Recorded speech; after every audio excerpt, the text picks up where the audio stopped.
ইসরাফিল সিংহা নিয়ে দাঁড়ায় আছে, অর্ডার দিবে, আল্লাহ ফুৎকার দিবে। ইসরাফিলের ফুৎকারে জমিনটা ধ্বংস হয়ে যাবে, পাহাড়গুলো তুলার মতো উঠতে থাকবে।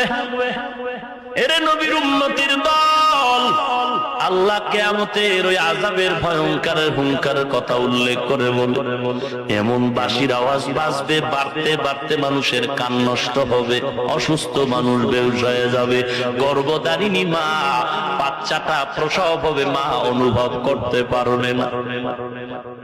কেমন কঠিন অচেতনার আযাবের খবর শুনলে মানুষ পাগল। এরে নবীর উম্মতের দল, মা বাচ্চাকে দুগ্ধ পান করাবে, বাচ্চা হাতের থেকে পড়ে যাবে, মা টের পাবে। হাসরের ময়দানের আগ মুহূর্ত ইসরাফিলের আওয়াজ, মানুষগুলো পাগল, নেশাগ্রস্তের মতো হেলে দুলে পড়ে যাবে। বলা হবে, কি ব্যাপার, তোরা কি নেশা পান করেছো? জবাব আসবে, অমা হুম বিসুকারা, কেউ নেশা পান করে না। তো এমন কেন নেশাগ্রস্তের মতো, পাগলের মতো, মাতালের মতো পড়ে যাও? আল্লাহ জবাব দিবেন, ওয়ালাকিন্না আযাবাল্লাহি শাদীদ, আল্লাহর আযাব বড় ভয়ঙ্কর।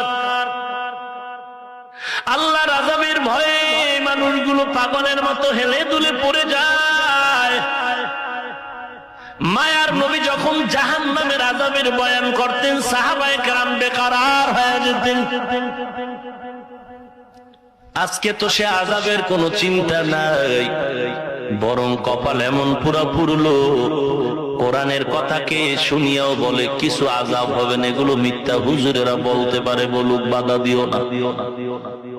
অথচ এক জাররা পরিমাণ গুনাহ নিয়ে যদি কবরে যাও, ওরে যুবক, ও বৃদ্ধ বাবাজি, ও পর্দার আড়ালের মা, ও ব্যবসায়ী ভাই, ও দোকানওয়ালা, ও চাকরিজীবী ভাই, মরণের গ্যারান্টি আছে, হায়াতের গ্যারান্টি আছে।